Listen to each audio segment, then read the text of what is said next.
Boa noite, iniciamos mais uma edição de Dimensão Total na TV. O nosso programa vai ao ar sempre às terças e quintas, no horário das 22 horas, e aos sábados, um pouquinho mais cedo, às 9 da noite. Lembro que o nosso programa vai no canal 15 da Multiplay ou pela internet tvmais.org. Se o telespectador perdeu algum programa anterior, não tem o menor problema. Entra no site da TV Mais, tvmais.org, e você pode rever todos os programas anteriores de janeiro até a data de hoje. Lembro que o nosso programa tem a produção e a direção do jornalista Ronald Machado. Outra lembrança, temos um programa na Rádio Assunção, Dimensão Total no Rádio, todos os domingos de 10 a meio-dia. Produção, direção e apresentação do jornalista Ronald Machado. E lembro o meu programa, que você não pode perder, de segunda a sexta, de 12h30 às 13 horas. Hoje vamos fazer um programa especial aqui. Estou com o Luiz Cláudio Barbosa, ele sociólogo e analista político, consultor político. Vamos fazer um programa especial abordando aí as eleições 2016, mas vamos falar de mais 3 assuntos. Primeiro, a aprovação da PEC 241 em primeiro turno na Câmara dos Deputados. Um outro tema que é a vaquejada. Vaquejada agora não pode mais acontecer. Está proibido vaquejada em todo o território brasileiro, né? Então nós vamos discutir por que da proibição da vaquejada. E vamos discutir também mais a medida de repatriação dos recursos ilegalmente depositados no exterior por diversos empresários, por diversas pessoas aqui do nosso Brasil. Mas vamos começar falando das eleições, né, Luiz Cláudio? Bom, terminamos o primeiro turno. No Ceará só temos segundo turno, em Fortaleza e Caucaia, né? Um balanço seu aí, nessa eleição, comparando com as outras, essas novas medidas da Justiça Eleitoral, essa mini reforma eleitoral, trouxe algum benefício? Tempo de televisão mais curto, tempo de campanha mais curto, proibição de financiamento empresarial de campanha, prestação de conta praticamente online. Você acha que essa campanha vai ser menos comprometida com compra de voto, com outras irregularidades que normalmente acontecem no Brasil e aqui também no nosso estado? O efeito positivo dela, sem dúvida, é que ela foi mais transparente, indiscutivelmente, porque as novas regras, ela limitou tanto o tempo de campanha como um todo, de 90 para 45 dias. A campanha de rua praticamente desapareceu, porque você ficou até com dificuldade de contratar ativistas e militantes para a sua campanha. Outro detalhe, os empresários estão acuados. Simplesmente, como eles não tinham como fazer uma doação direta, ficou mais a doação pessoal, né? E limitou os valores. Um candidato em Fortaleza de vereador, ele não podia gastar nem um valor aproximado de um pouco mais de R$500 mil. Isso para ele foi, para muitos candidatos, foi uma situação difícil. Porque nós sabemos que tem candidato a vereador em Fortaleza, que na eleição de 2012, 2008, gastou mais de R$1,5 milhão. Sim, tem sim, verdade. E outra coisa, indiscutivelmente, aquilo que nós conversamos no rádio Arruda Abaixo, houve uma pulverização dos votos, né? Você não teve grandes candidatos com votações monstruosas. A média dos vereadores eleitos é entre 4.500 a 8 mil votos. Muito baixo em comparação com anos anteriores. O candidato mais votado com 30 mil votos, o segundo já baixou para 15 mil, e aí foi caindo. Foi caindo, a média de 4,5 a 7,5. Muito poucos votos. Isso em 2012, muitos desses não tinham entrado. 2 milhões de habitantes, né? Uma cidade grande como Fortaleza, realmente um vereador ser eleito com... O último vereador entrou o quê? 3 mil votos? O Duma Ribeiro entrou com 3.400 votos. Né? E conseguiu atingir um quociente eleitoral de um pouco mais de 3 mil votos. Porque se ele tivesse tido 2.800, ele não tinha entrado, não. Porque ele não tinha atingido o quociente eleitoral, ele e o partido dele, que no caso é o Partido Popular Socialista. A grande realidade é que o segundo turno entrou. Está acontecendo. Mas o interessante, Vamos aqui bem rápido para a região sul. Em Porto Alegre, o candidato que está vencendo é da oposição. O segundo colocado é o vice-prefeito. Em Florianópolis, o candidato que está vencendo é da oposição. O segundo colocado é uma candidata apoiada pelo atual prefeito, que não teve condições de nem ir à reeleição. Em Curitiba, são 2 candidatos de oposição, mas o segundo colocado tem um apoio do governo estadual. Então, o candidato de oposição que está vencendo. Em Belo Horizonte, o prefeito não conseguiu nem colocar o seu sucessor no segundo turno. No Rio de Janeiro, a mesma coisa. Em São Paulo, o prefeito que tinha o direito à reeleição não conseguiu chegar a esse intento. Em Salvador, o prefeito venceu no primeiro turno. Em Recife, o atual prefeito, quase vencendo no primeiro turno, está à frente no segundo turno, contra outro ex-prefeito. Em Fortaleza, o atual prefeito saiu à frente do candidato de oposição. O que eu quero chegar com isso? A parcela da população sul e sudeste aprovou negativamente os gestores municipais. Já no Nordeste, não. De alguma maneira, os atuais gestores têm uma aprovação. Você vê como a dinâmica da política nacional, quando entra as nuances locais, muda drasticamente. E até você pode falar mesmo a nível regional.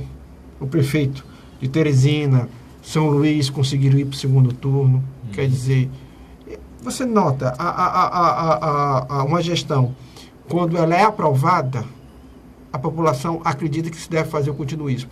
Quando ela não é aprovada, não tem jeito. Estão dando mesmo cartão vermelho. Quero lembrar o telespectador o WhatsApp do programa. Aliás, esse programa especial, Luiz, está acontecendo porque os ouvintes encaminharam, telespectadores, mensagem para o nosso WhatsApp, que vocês estão vendo aqui, 999251122, 999251122, solicitando que o programa lhe voltasse ali entrevistar. Eu agradeço. Né? Fizesse um programa especial com você e que nós dedicássemos uma parte grande do programa a uma análise do primeiro turno das eleições. Então, nós estamos atendendo a dezenas e dezenas de telespectadores que encaminharam mensagem para o WhatsApp do programa. Mas o senhor que está assistindo agora pode encaminhar sugerindo outro tema, sugerindo que se faça um convite a uma outra pessoa da cidade para nós exatamente afinarmos essa integração com o telespectador. Bom, você falou do Brasil, tal. Vamos falar um pouquinho aqui do Ceará, né? O Ceará 182 prefeitos eleitos, não é isso? 182 Nós temos 184, 2 vão para o segundo turno. Em 182 municípios. Já tem a definição. Já temos a definição. Se bem que teve uma mudança agora, né? Agora, essa semana, que um candidato que tinha sido indeferido agora foi deferida. E o segundo lugar, que comemorou durante uma semana a vitória, agora quem está comemorando a vitória é o outro. Nós vamos ter muito disso ainda, né? Viu? O Supremo vai decidir quem é os futuros prefeitos de algum município do Brasil. Viu? Aqueles que comemoraram porque o outro estava impugnado, tem que ter aí uma cautela. Vamos pegar Mas Cariri. Falando do interior, vamos começar. Vamos pegar por região, né? Cariri. Vamos começar aí. Como é que ficou a situação do Cariri com os novos prefeitos eleitos? Você pega o caso de Juazeiro. Desde a introdução da reeleição, nunca um prefeito daquele município conseguiu essa proeza. Mauro Sampaio se elegeu em 96, em 2000 perdeu. Carlos Cruz se elegeu em 2000, em 2004 não conseguiu se eleger. Perdeu para o próprio Raimundão. Sim, quando o Raimundo foi Raimundão, quando era candidato em 2008, perdeu a legenda do PSDB para o Salviano. Ganhou Santana do PT. O Santana, na reeleição em 2012, não conseguiu êxito. Raimundão voltou, tentou ser candidato agora, mas aí desistiu, pelo alto índice de rejeição, e ganhou, na minha avaliação, uma grande surpresa. Porque o Arnon Bezerra, apesar de ser filho da terra, há muito tempo, a grande parte da votação dele se estendia por todo o Ceará. Não era só localizada na região do Cariri. Candidato votado de forma disseminada, né? Sem dúvida. O atual prefeito do Crato não foi para a reeleição. Quem ganhou foi o deputado estadual Brasil, que derrotou, na minha avaliação, um dos políticos mais tradicional daquela terra. Samuel Araripe, né? E me chamou a atenção, em Barbalha foi uma eleição muito equilibrada, né? A diferença foi tão pequena entre o primeiro e o segundo colocado, que eu acredito que, de alguma maneira, ainda foi sim uma vitória do governador Camilo Santana. Mesmo perdendo, eu acho que ele teve uma vitória satisfatória, porque ele mostrou que conseguiu equilibrar o jogo lá. E no Cariri, ele, de qualquer forma, os ganhou. candidatos do Crato e Juazeiro foram vitoriosos. Tá certo que em Barbalha que ele tinha uma afinidade maior até com o candidato, né? Não conseguiu, mas esse equilíbrio realmente existiu. Por exemplo, ele perdeu em Barbalha, mas ele conquistou Iguatu. Sim. Na região muito próxima. Vamos ali pertinho para Iguatu. Como é que ficou a situação de Iguatu? Iguatu, o atual prefeito não conseguiu se reeleger, a oposição conseguiu se unificar e, na minha avaliação, foi uma vitória assim, que deixa um pouco...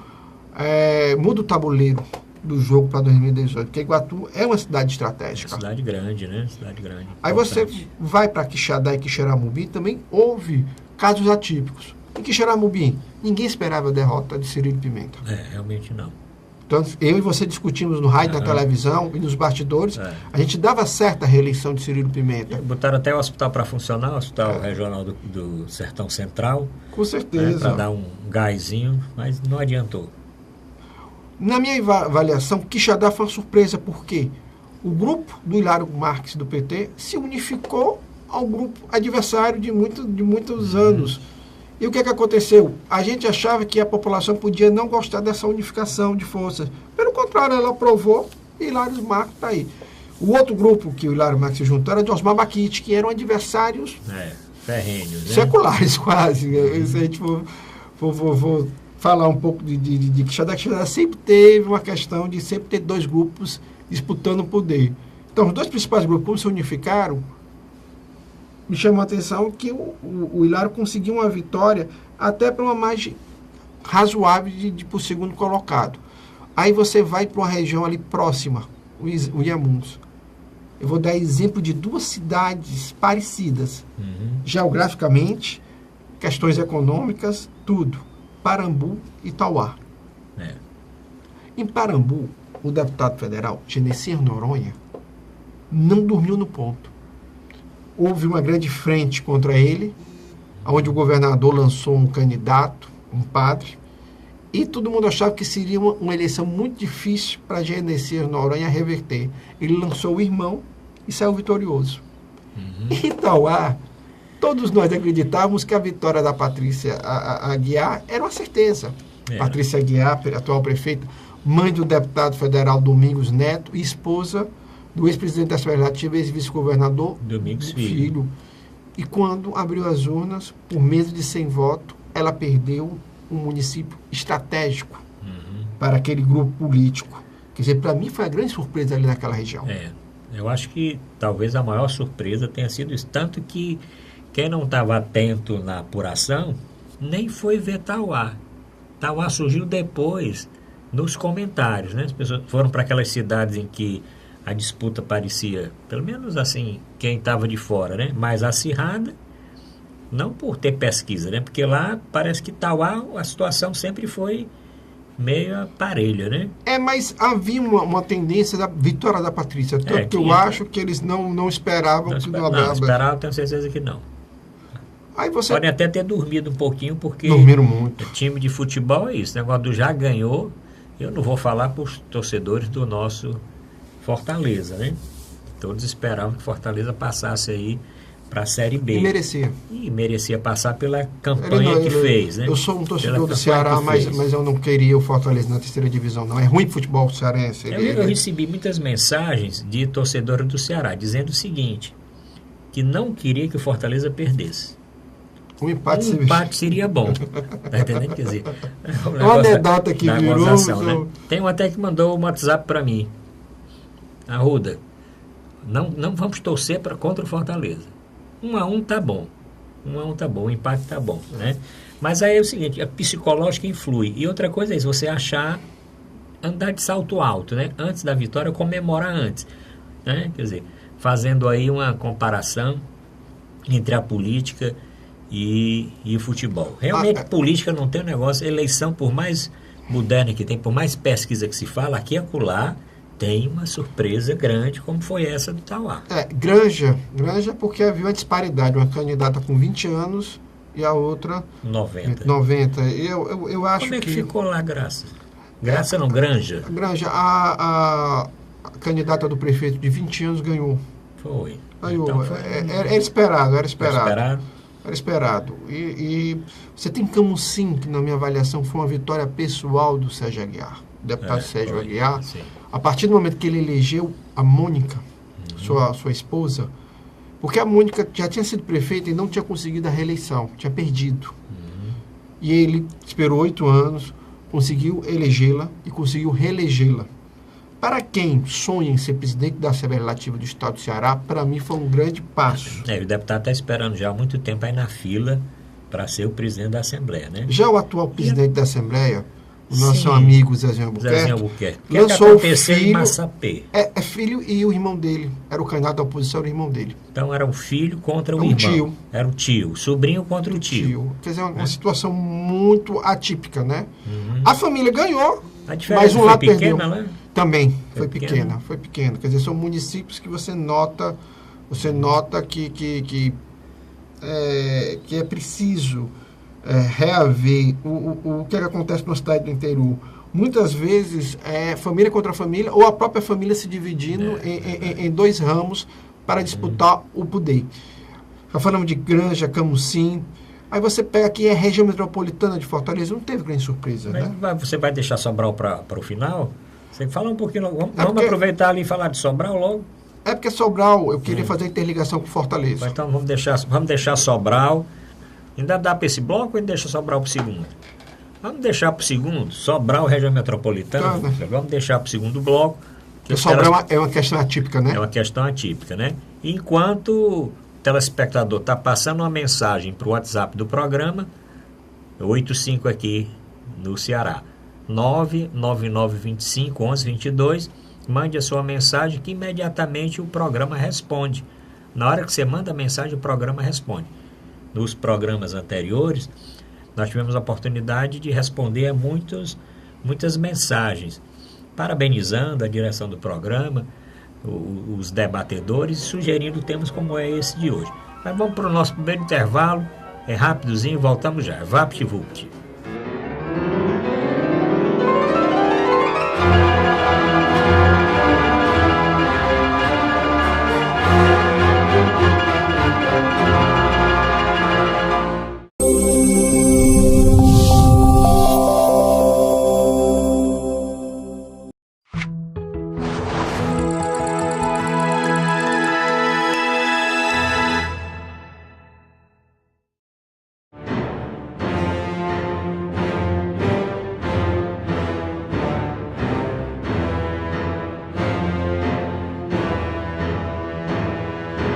Voltamos a apresentar a Dimensão Total na TV.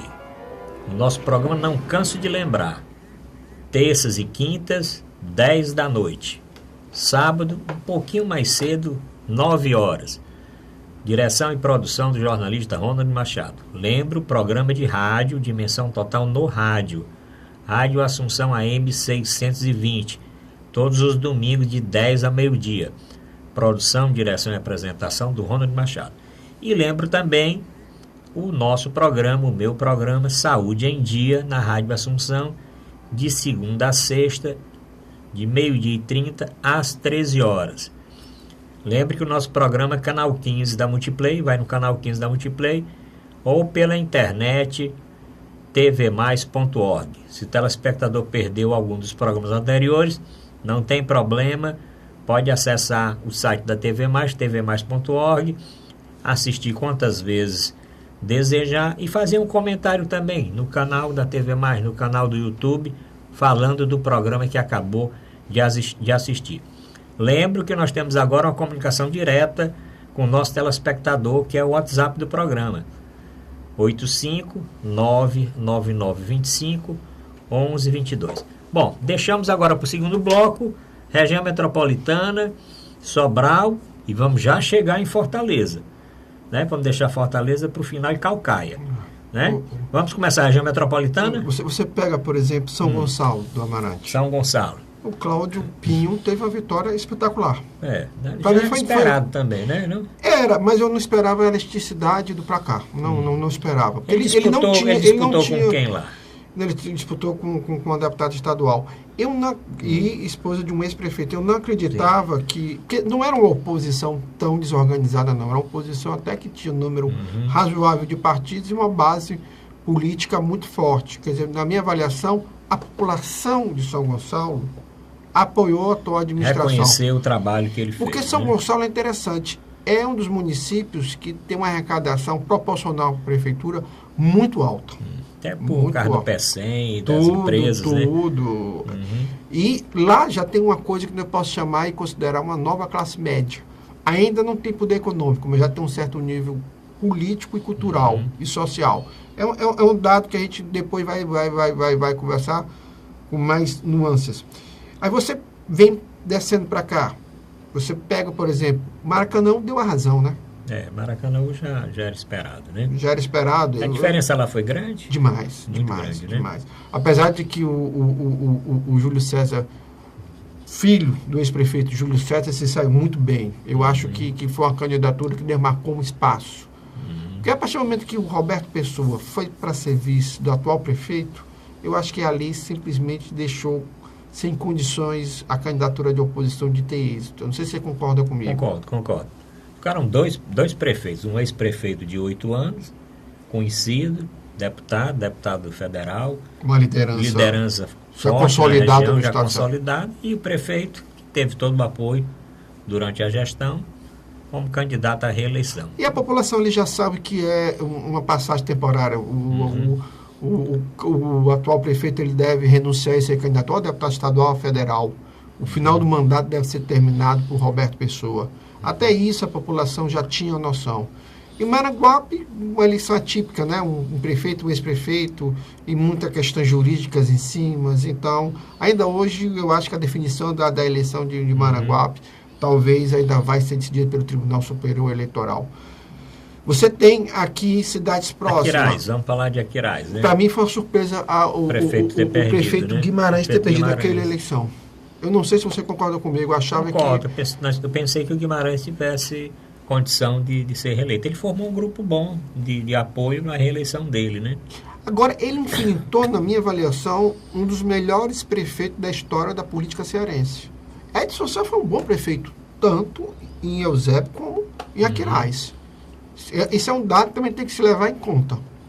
Eu me lembro, Arruda Baixo, que eu me encontrei com ele em 2012, com na época prefeito, e agora prefeito eleito, o Edson Sá. Eu disse, Edson, você devia ter ficado aqui em Aquiraz, ter ido para a reeleição, que você fez uma boa administração. No entanto, ele decidiu voltar para Eusébio, perdeu e agora retornou. Eu acho que é o coroamento da carreira política do Edson Sá. Eu acho também que, como não tem mais o Instituto da Reeleição, eu acho que é o último mandato ele à frente de uma máquina administrativa. Isso não quer dizer que lá na frente ele possa de novo ser prefeito, verdade. Mas eu acho que na minha avaliação, pelo histórico dele, sim. Eu conheci a gestão dos dois, né? Porque quando secretário de saúde, eu tive a oportunidade de inaugurar muitas obras da saúde em Aquiraz, na gestão do prefeito... do atual? Não, do atual também, mas do prefeito eleito, do Edson Sá.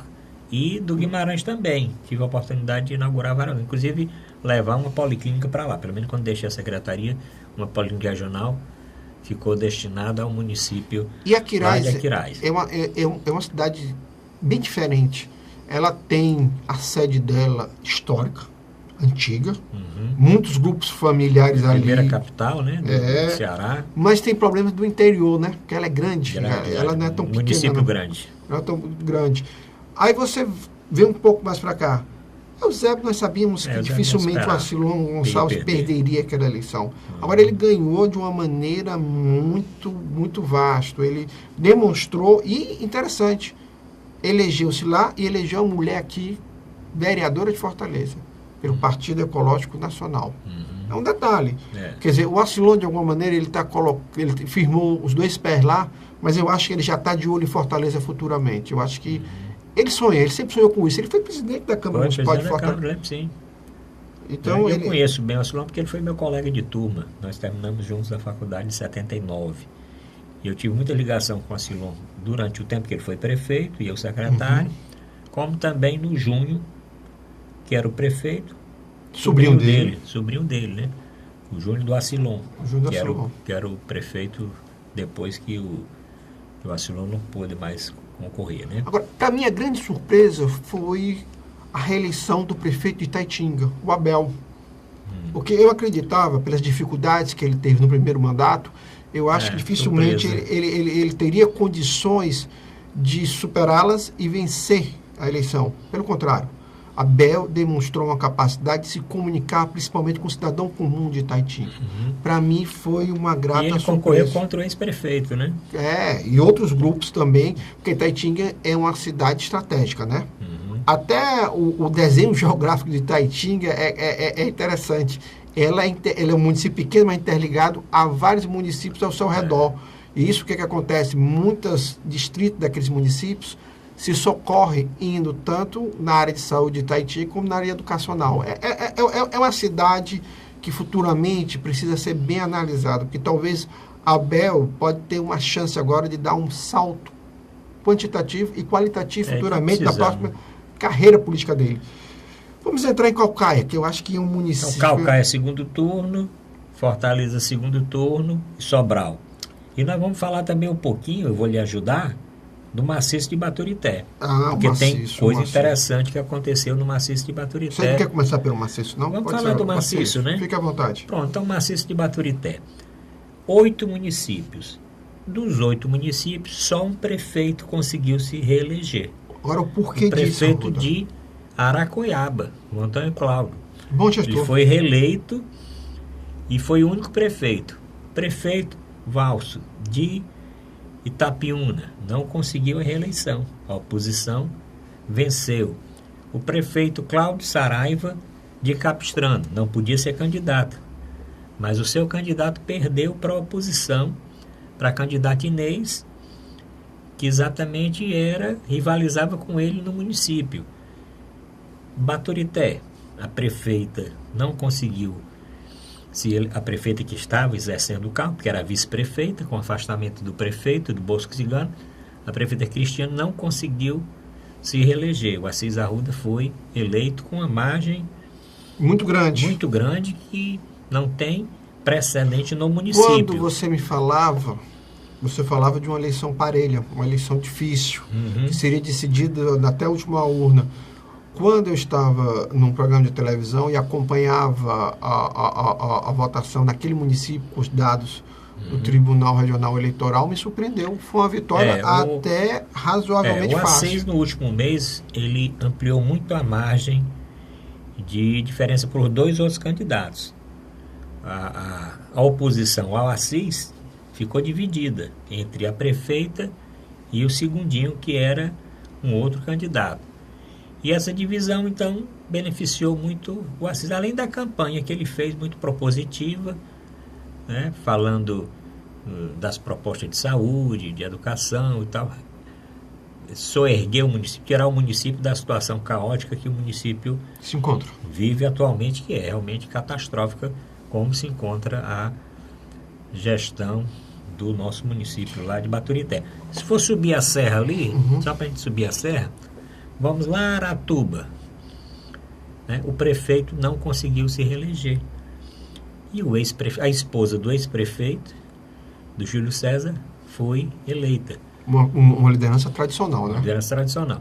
Em Mulungu, o prefeito não foi candidato à reeleição. Indicou o candidato dele, aí sim, teve êxito, porque conseguiu eleger o seu candidato. Mas sim subindo o palanque, né? Quase, né? É quase, né? Chegando em Guaramiranga, município pequeno, menor, né? Mas é estratégico. Município, mas é estratégico. O prefeito não conseguiu eleger o seu candidato, quer dizer, a oposição venceu em Guaramiranga. E da mesma forma em Pacuti. Então, você vê que na região ali, um prefeito se reelegeu, um conseguiu eleger o sucessor e todos os outros, a oposição Venceu. Eu acho que, na grande realidade, a grande parcela da população daquela região vem sofrendo mazelas sociais profundas. E os gestores não se atentaram pela necessidade de fazer mudanças pontuais. Hoje, Assis... Arruda Bastos, desculpa. Assis foi o candidato que foi eleito lá em Baturité. Arruda Bastos. Mas nós temos ligação, porque o Assis é meu Arruda primo, Bastos. né? Por exemplo, se os futuros gestores não atuarem na área de educação e saúde, que asfalto e praça não dá mais tanto voto como outrora. Como antigamente, né? Porque as pessoas estão cobrando, estão mais esclarecidas, estão cobrando que a saúde seja de melhor qualidade, que a assistência seja mais ampla, que seja para todos, que não falte medicamento, que não falte médico. E a discussão dos esgotos no interior é uma coisa muito séria. Muitos municípios ainda hoje têm o seu esgoto a céu aberto. É outra discussão que eu acho que os prefeitos têm que colocar na pauta. A população em si, ela deseja mudanças. Por isso que você notou que o número de prefeitos reeleitos ou prefeitos indicaram seus candidatos não foi tão grande como outrora. É um caso que futuramente as ciências políticas vai se debruçar mais fortemente. Sobral. Dá para falar de Sobral ainda? Vamos falar de Sobral então. Sobral. Uma eleição totalmente diferenciada. Quando o ex-governador Cid Gomes ganhou em 96, Sobral necessitava de uma administração que revolucionasse, colocasse de novo aquele município na vitrine. Cid Gomes conseguiu, tanto quando ele foi eleito em 96 e reeleito em 2000. Em 2004, ele lançou uma figura já conhecida da região, o hoje deputado federal Leônidas Cristino. O Leônidas não conseguiu repetir a questão brilhante da administração Cid Gomes. Foi um bom prefeito, mas não conseguiu fazer um continuismo à altura. Tanto que ele foi reeleito em 2008 com uma certa dificuldade. E no meio do mandato, ele saiu para ser candidato a deputado federal. E quem entrou foi o atual prefeito Viveu Arruda, que foi candidato em 2002. Também teve uma eleição muito sofrível. Porque você tem uma ideia, ele teve 48% dos votos válidos e o segundo colocado na época, o professor Guimarães, de um simples partido, Partido Verde, teve 40% do eleitorado ou votos válidos. Já em 2016, na minha avaliação, foi uma surpresa. Eu gosto de dizer, Arruda Bastos, que foi a terceira candidatura de Cid Gomes. Porque faz meses que o Cid Gomes está lá. Não estou falando de semanas, dias não, faz meses. Eu acho que desde o final do ano passado ele praticamente ficou diretamente naquele município. Eu acho que se ele fosse ainda o ministro da Educação, eu não duvido nada dele sair do ministério para tentar mudar o município. Porque vou lhe dizer uma coisa, os números da administração do VV Arruda, que não é um mau prefeito, mas muito mal compreendido pela população. Por exemplo, o VV não tem nada que macule a administração dele. Não. Eu conheço o VV há muitos anos e ele realmente é um prefeito muito sério, não tem nada que desabone, como você falou. Agora, talvez a área de comunicação... Então, dele não foi muito pífio. O Ciro Gomes, pra você ter uma ideia, ele deixou o palco nacional para adentrar e ficar em Sobral também no último mês. Então, quando saiu o resultado de Sobral, na minha avaliação, beneficiou Roberto Cláudio. Total. Beneficiou. Por quê? Porque Cid Gomes, Ciro Gomes, o próprio Ivo, tá entendendo? A própria Lia Gomes, irmão deles também, que estavam tem uma todos na campanha lá do Ivo em Sobral, né? Eles já chegaram em Fortaleza demonstrando uma capacidade ímpar de reverter situações drásticas, como foi essa de Sobral. Que eu acredito que o Ivo Gomes não vai deixar mais se repetir isso, não. Porque o que eu conheço do Ivo Gomes, e você conhece melhor do que eu, talvez seja dos três irmãos um dos mais preparados. Um dos mais preparados. Talvez não tenha o carisma do Cid, né? E nem a eloquência verbal do Ciro Gomes, né? Realmente não tem. Mas ele tem muita capacidade de trabalho, é muito inteligente. Agora, mas talvez seja o mais técnico dos três. Muito técnico também. Conhece de gestão pública, porque há muitos anos, esse vai ser a primeira experiência como prefeito e tal, mas tem experiência na gestão, foi secretário do governador Cid, chefe de gabinete, foi secretário do prefeito Roberto Cláudio, foi secretário do Cid em Sobral também, né? Em Fortaleza, de Educação. De Educação em Fortaleza. Sobral também foi secretário do ex-governador Cid Gomes, então tem muita experiência de gestão pública. Quando os ex-governadores Ciro e Cid agora chegaram em Fortaleza, no início do segundo turno, eu acho que eles trouxeram uma onda positiva. Vou dar um exemplo. Logo depois que eles chegaram, Tim Gomes, que foi prefeiturável, parente deles, primo, apoiou Roberto Cláudio. Ainda dá para falar de Fortaleza? Vamos fazer um intervalo, né? Bom, vamos fazer um intervalo lembrando o telespectador. Se nós não falamos no seu município, manda uma mensagem aqui dizendo, ó, não falou do meu município aconteceu tal coisa. Que no próximo programa nós vamos abordar o que o telespectador encaminhar. Ou aqui ou no rádio, né? Ou aqui ou no rádio, pronto. Mas vamos deixar Fortaleza, Caucaia e segundo turno aqui para o último bloco do nosso programa. Se não der, nós vamos deixar para a próxima semana falar dos outros assuntos que eu listei no início do programa de hoje. Vamos fazer um intervalo, VaptVult, voltamos já.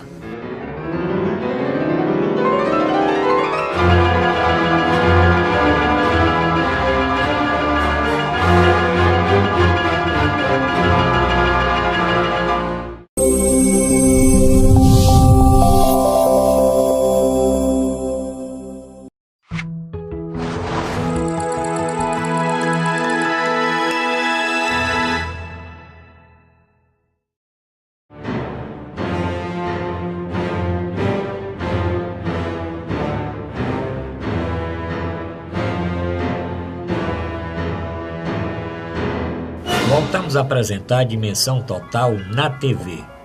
Não canso de dizer, o programa vai às terças e quintas, 10 da noite, e aos sábados, um pouco mais cedo, 9 horas, canal 15 da Multiplay ou pela internet, tvmais.org. Perdeu o programa anterior? Não tem problema. Depois do nosso aqui, entra na internet, qualquer hora do dia, bota lá tvmais.org, acessa o canal Dimensão Total e assiste o programa anterior. O telespectador pode pautar o nosso programa, é só anotar o WhatsApp do programa, é 85999251122, 999251122, encaminhe uma mensagem, agora mesmo, pode encaminhar que nós respondemos, sugerindo um tema, uma entrevista para os nossos próximos programas. Hoje, programa especial Eleições 2016, vamos falar agora de Caucaia e de Fortaleza, eleições de segundo turno. Vamos começar por Caucaia, deixar Fortaleza por fim. Caucaia. Era esperado esse segundo turno em Caucaia? Não vi quase ganhando, primeira experiência de Caucaia em segundo turno, né? Eles conseguiram atingir 2.000 eleitores cadastrados. 2.200, né? 200 mil eleitores, não é isso? 200 mil eleitores. E aí, Caucaia? Para mim, eu esperava que talvez o Naumi pudesse ter faturado o primeiro turno. Ele esteve perto. Ele esteve perto. Mas a candidatura do Pessoa também me demonstrou ter fôlego. Acho que ele conseguiu, na reta final, passar uma mensagem para o eleitor. O eleitor acabou aceitando esse desafio de uma discussão de segundo turno. Agora, Naumi tem uma vantagem indiscutível, né? Ele recebeu a adesão de vários ex-prefeituráveis e o próprio governador Camilo Santana está trabalhando para sua eleição, né? Você tem uma ideia, provavelmente o deputado federal Danilo Forte e o seu grupo político, que tem uma certa densidade eleitoral naquele município, apoiem Naumi. Estou falando de Danilo Forte, presidente do Partido Socialista Brasileiro. Dos outros candidatos, quantos candidatos iam lá? Tinham muitos candidatos. Eu acredito que tinha de 5 a 6 candidatos. Houve uma pulverização. Uma pulverização, né? Em termos agora também de segundo turno. Os dois candidatos atuais, praticamente Naumi recebeu quase todos os restantes do apoio. Mas o Pessoa tem uma questão interessante. Ele talvez seja a representação do que algumas pessoas não querem a volta dos grupos tradicionais ao centro do poder. Por quê? A vice do Naumi é a ex-deputada estadual e filha de Zé Gerardo, né? Lívia, né? A Lívia. Lívia Arruda, né? Entendendo? Que eu acho que foi fundamental para a grande Na votação. composição, né? Mas, por outro lado, traz uma certa rejeição. E a figura do senador Tasso Gereissati, eu acho que ele sim vai atuar aficamente dentro do município. O Washington, na minha avaliação, eu acho que ele vai escolher uma dessas duas candidaturas. O mais provável seja o Naumir. O vice-prefeito já está com ele, né? O vice-prefeito Então, já está com o Naumir, né? O Paulo Guerra, né? O vice-prefeito. Exatamente. Uma figura, uma liderança tradicional daquele município, né? Exato. E há muitos anos no PDT, né? Muitos anos no PDT. Ele tem uma história. Há muitos anos atrás. Bom, Caucaia tá bom. E agora Fortaleza? Segundo turno, Roberto Cláudio ficou na liderança. Em segundo lugar, o capitão Wagner. Em terceiro, a ex-prefeita Luziane Lins. Em quarto, o deputado Heitor Ferrer. Em quinto, Ronaldo Martins. Aí daí para lá eu não sei como é que ficou lá, mas todos pertinhos, né? Era esperada essa gradação, que a posição do primeiro turno fosse essa? Nós tivemos o prazer aqui no Dimensão Total, tanto na televisão como no rádio, há praticamente 30 dias atrás, nós colocamos que haveria polarização, ninguém acreditava. As pessoas acreditavam que iria ter 3 ou 4 candidaturas competitivas. Roberto Cláudio, no máximo um quarto do eleitorado, um pouco mais. O segundo e o terceiro colocado ali com 18% a 21% dos votos, como foi em 2012, e o quarto colocado na casa dos 15%. Não foi o que aconteceu, né? Não foi. Polarizou mesmo ali, os candidatos ficaram bem abaixo. O prefeito Roberto Cláudio com 40% dos votos válidos. O segundo colocado teve 31% dos votos válidos. Muito, muito voto. Indiscutivelmente, para um candidato de oposição, o que eu falei até num dos programas de rádio nós participamos. Por exemplo, o Moroni, quando foi ao segundo turno em 2004, e o Inácio, quando foi ao segundo turno em 2000, o Inácio em 2000 teve 300 mil votos, e o Moroni em 2004 teve 270 mil votos no primeiro turno. O capitão Wagner teve 400 mil votos. É muito voto. É um mérito pessoal dele. Mas, por compensação, o Roberto Cláudio demonstrou uma capacidade ímpar na reta final de estancar o crescimento do capitão Wagner e começar a atrair um eleitor de Heitor e de Luziane. Eu acredito que na última semana, uma parte do eleitorado, principalmente do Heitor Ferro, da classe média, migrou, né? Migrou. Aquele que eu tinha conversado com você sobre o voto útil. Aquele meu artigo que eu escrevi no meu blog e o Eliomar de Lima acabou replicando no seu blog. O que aconteceu agora? Agora, a eleição é plebiscitária. Ou você é a favor da permanência do Roberto Cláudio, ou você é a favor da mudança. Não tem para onde correr. A discussão é essa. E me parece que cada vez mais o Roberto Cláudio consegue impor uma mensagem positiva da sua gestão. Tanto que quando nas pesquisas é avaliada a sua gestão, entre ótimo, bom e razoável, ele tem índices muito, muito positivos. E isso se reflete em voto. Dificilmente um prefeito bem avaliado perde. Tá entendendo? Esse que eu acho que é o calcanhar de Aquiles do prefeiturável capitão Wagner. Por quê? Porque eu acho que no primeiro turno a campanha midiática dele e também a campanha de televisão e rádio, quando eu falo midiática nas redes sociais, foi, não digo perfeita, mas muito bom. Porque ele conseguiu atingir uma parte da população fortalezense que não conhecia. Mas agora no segundo turno, esse mesmo modelo não funciona porque o eleitor polarizou. Ou ele quer a mudança, ou ele quer o continuismo. Então eu acho que nas próximas 2 semanas, uma coisa é certa, Roberto Cláudio vai continuar nessa mesma tecla, tanto que ele não trouxe seus aliados para aparecer nos programas de televisão. Não, até agora não. Agora, Moroni apareceu uma vezinha de leve. Agora, o capitão Wagner, ele não pode abrir mão da figura do senador Tasso Gereissati. Eu acho que a chance remota dele hoje, pelo andar da carruagem, das pesquisas que estão saindo... Ele tem que arriscar, né? Ele não tem para onde correr, ele tem que arriscar. Talvez para tentar atrair uma parte da classe média, que eu achei interessante. Uma parte dessa classe média não votou em Camilo para governador, mas, no entanto, está votando em Roberto Cláudio para prefeito, mesmo sabendo que eles são aliados do os irmãos Gomes, tanto Ciro como Cid Gomes.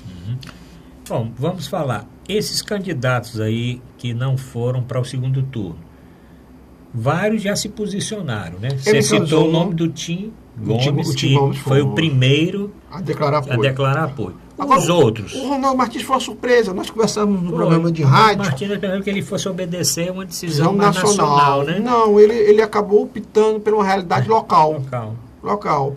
E, por exemplo... E já deu entrevista e já levou, inclusive, o vereador que não conseguiu se eleger, né? Jorge Ferraz. Ficou na primeira suplência, o né? jornalista Evaldo estava lá, né? Que conseguiu se eleger. Agora, o que me chamou a atenção é o seguinte. Um eleitorado como o do pastor Ronaldo Martins, ele tenderia a voltar numa candidatura mais conservadora. E esse perfil, de alguma maneira, estava mais próximo do capitão Wagner. Exato. Uma parte desse eleitorado, sim, vai se deslocar para o capitão Wagner. Porque nem sempre o eleitorado segue o candidato, né? Quer dizer, você vê mesmo nas pesquisas, se divide um pouco mais para um lado, um pouco mais para o outro. Mas se ele transferir metade dos votos dele... Já é muita coisa. 2% dos votos válidos, ele teve 4%. Se ele transferir 2%... Já, o Roberto está na frente. Está na frente, então automaticamente é positivo para a candidatura de Roberto Cláudio. Porque é o seguinte, quando você pega uma pesquisas quantitativas, qualitativas, essa diferença é muito razoável. Quando você pega uma pesquisa de 800 pessoas consultadas, ela dá uma margem muito boa para Roberto Cláudio, entre 12% a 14%. Quando você pega uma pesquisa um pouco maior, com 1.500 pessoas, aí essa diferença fica entre 40% a 48%. O que acontece? Você conhece muito bem isso. Se o candidato segundo colocado conseguir tirar 4% de lá, equilibra. Ele não precisa tirar 8%, não. Ele precisa tirar 4%. A eleição, nós podemos dizer que ainda são 2 semanas ainda, hoje faltam ainda, vai ser dia 30, né? Dia 30. Tem aí ainda um bocado de coisa para quando o telespectador estiver assistindo a última representação desse programa, é 2 semanas. Pois é. 2 semanas. Quer dizer, nós sabemos que o eleitor de Fortaleza vai surgir fatos novos. Temos exemplos de eleições que ficaram mais apertadas no transcorrer da Mas campanha, eu vou arriscar aqui, Arruda Baixo, se você me permitir. Eu permito, totalmente. Eu acho que o discurso do continuismo, do bom serviço no município está vencendo nesse momento. Acho que a população não quer o discurso da mudança e da renovação. Por quê? Onde eu estou baseando esses dados? Simples e objetivo. O fortalezense, em 2014, votou maciçamente num candidato que, teoricamente, representava o sentimento de oposição. Apesar de que o senador Anísio de Oliveira era um dissidente. Ele pertenceu ao mesmo grupo do governador durante muitos anos, e do prefeito. Foi uma dissidência e ele se unificou com as oposições a esse grupo e formaram um bloco. E esse mesmo bloco repetiu agora. Eu acho que, indiscutivelmente, independente do resultado, se o capitão Wagner perder, ele já é um vitorioso. Tem uma liderança consolidada. Não tem dúvida que é isso. Uma liderança consolidada. Já, por outro lado, eu acho que, de alguma maneira, Roberto Cláudio conseguiu montar ao lado dele uma capacidade ímpar de aglutinar forças. Poxa, ele trouxe o Moroni. Trouxe agora quase todos os prefeituráveis de centro-direita. Quer dizer, eu acho muito difícil esse prefeito perder a reeleição. Não é impossível, mas no cenário de hoje eu acho muito difícil mesmo. Se o telespectador concorda, encaminhe o WhatsApp para o programa. 999251122. O senhor já anotou? Pode digitar agora. 999251122. Próxima semana eu vou dizer o que é que o nosso telespectador achou. Mas me diga uma coisa, e os debates? Esses debates não vão acontecer agora no segundo turno? O problema vai ser os horários, né? Os horários são os horários mais inconvenientes, né? Ou no meio do dia, ou no horário à noite. Né? Agora, o debate... que agora seriam só 2 candidatos, né? Tem 2 características. O Roberto Cláudio vai tentar massificar mais ainda as informações sobre sua gestão e cabe ao capitão Wagner a desconstrução. Agora, na minha avaliação, e eu deixei bem claro, eu acho que o capitão Wagner vai endurecer o discurso, vai ser um discurso mais radical. E eu não sei se o eleitor hoje quer essa radicalização. Acho que o eleitor está mais preocupado em resolver as demandas sociais que simplesmente abalam a relação município e cidadão. Um exemplo, saúde e educação, né? As pessoas querem o melhoramento desse serviço. A discussão da segurança pública... As pesquisas mostram que saúde é a maior preocupação, está em primeiro lugar em termos de preocupação, né? Total. Depois emprego e depois vem segurança. Colocaram como debate principal, pelo menos do primeiro turno, a segurança. Continua até certo ponto se falando muito de segurança agora no segundo turno. Mas se exauriu. Né? Mas eu acho que tem, pelo menos por parte do candidato Roberto Cláudio, tenho visto muita discussão com relação à saúde, ele falando... mostrando o que fez. JF, dos postos de saúde e tal. E o próprio candidato, o capitão Wagner, mostrando uma outra forma de distribuir medicamentos. Exatamente, mas é tal, positivo, né? Esse discurso. Eu acho que diversifica mais, né? Não ficar só naquela pauta da segurança. Independente, né? De quem seja o prefeito de Fortaleza em 2017, uma coisa é certa: a discussão da segurança pública vai estar na pauta.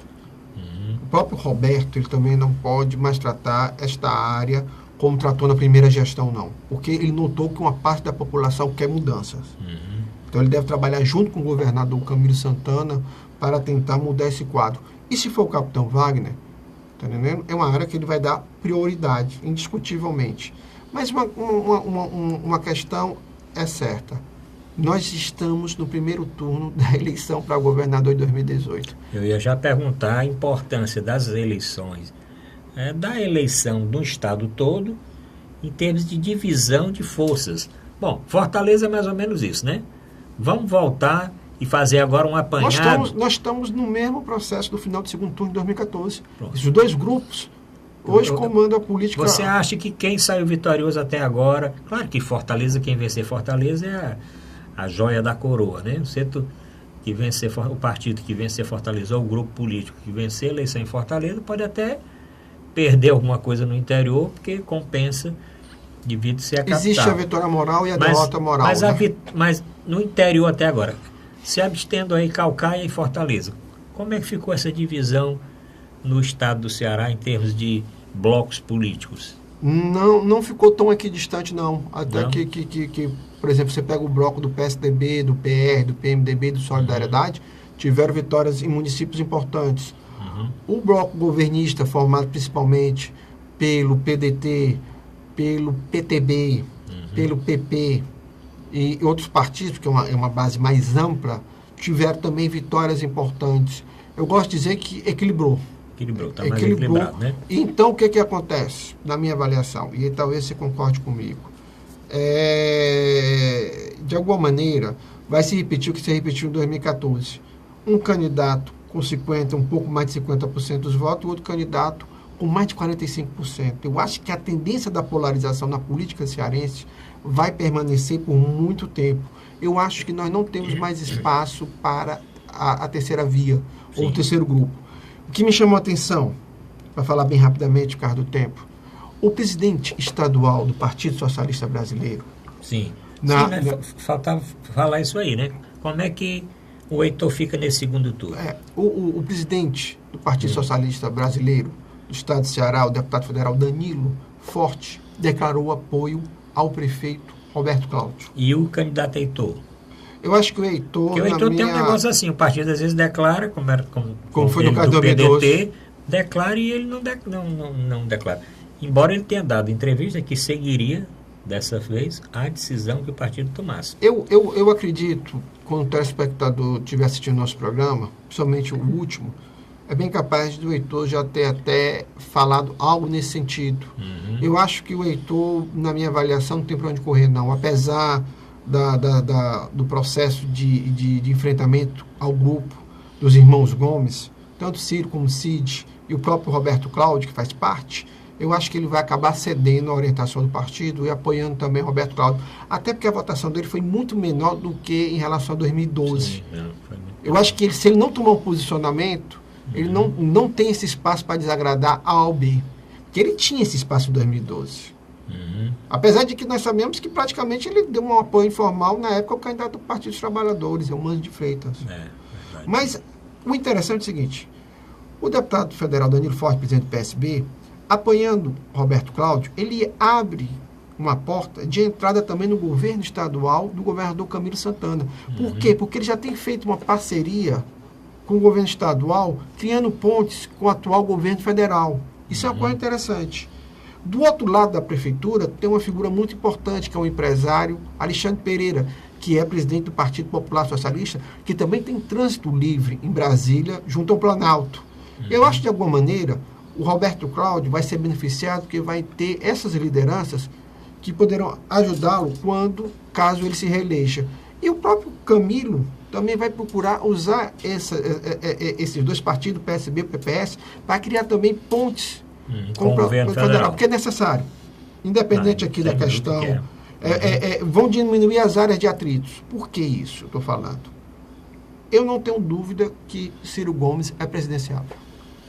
Bom, estamos chegando já quase ao final do programa. Eu queria aproveitar a oportunidade, já forneci o WhatsApp do programa. Vou repetir agora. Fique à vontade. 999251122. Mas eu gostaria, Luiz Cláudio, que você falasse das suas redes sociais. E eu vou falar de um portal que nós lançamos essa semana. Eu estou acessando. O portal Arruda Bastos, onde o telespectador pode acessar a TV+, e assistir os nossos programas anteriores e o programa ao vivo. Pode acessar a Rádio Assunção, assistir o programa, escutar o programa também ao vivo, tanto Saúde em Dia, de segunda a sexta, de 12h30 às 13 horas, como o programa de domingo, de 10 a meio-dia. Mas tem suas redes sociais, né? Porque vai estar escrito aqui para o nosso ouvinte decorar. Quando o telespectador abrir a página do Google, é só ele botar Luiz Cláudio Ferreira Barbosa com Z, que automaticamente... Luiz com Z. Luiz com Z, né? Luiz Cláudio Ferreira Barbosa, Luiz com Z, que vai sair toda as suas redes sociais. Então está aqui a dica para o nosso telespectador. Deverá sair entre 1, 2, 3 páginas do Google, só sobre a minha pessoa. Pronto, então fica fácil aí você ter acesso aos artigos que o Luiz Cláudio Ferreira... Ao site, os vídeos no YouTube, tudo está lá. Tudo está lá gravadinho. E também a mesma coisa. No Facebook é Luiz Cláudio Ferreira Barbosa. Pronto. E esse programa, não tenha dúvida, esse programa vai estar no Facebook do Luiz Cláudio, que é o programa integral, nós discutimos exatamente a eleição de 2016, vai estar nas minhas páginas também. Só acessar da mesma forma, bote aí Arruda Bastos, você vai acessar todas as páginas, 3 páginas no Facebook, Arruda Bastos Comunicação, Arruda Bastos e Arruda Bastos 1. Se botar Arruda Bastos, vai também para o portal arrudabastos.com.br, que tem todas as redes juntas, inclusive o blog, para ter acesso aos meus artigos. E também eu tenho a página no Twitter, como você também tem, a página no Twitter, Arruda Bastos, twitter.com/Arruda Bastos. Então, não tem escapatória para o nosso telespectador deixar de mandar sua mensagem, comentar o nosso programa. Tem mais algum minutinho aí? Um minutinho, vamos lá. Eu só quero agradecer a sua amizade, a sua colaboração. Eu que agradeço esse programa especial, atendendo aqui os nossos telespectadores. 2016, de alguma maneira, você foi uma pessoa muito importante para mim. Assim como nós temos um amigo que também me ajudou muito, que é o nosso querido Carlos Frederico. Sim, Carlos Frederico. Lembrando o programa A Hora da Verdade. Tanto na rádio Cidade, de 9 horas. De 9 horas até... De 9 às 10 horas. Exatamente. E aqui entre um horário ou depois de vocês. Pronto. Então, o telespectador também está convidado a assistir o programa A Hora da Verdade com o Carlos Frederico e o Luiz Cláudio Barbosa. Bom, quero agradecer aqui a presença do Luiz Cláudio Barbosa, analista político, sociólogo. Foi muito interessante a discussão. Acho que o programa mais completo da televisão cearense. 1 hora discutindo a eleição de 2016.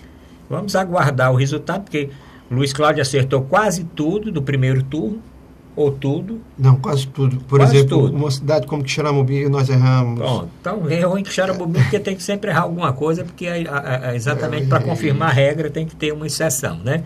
Mas eu quero agradecer principalmente ao telespectador que ficou até este momento assistindo o nosso programa e principalmente aquele que interagiu com o nosso programa mandando uma mensagem no nosso WhatsApp.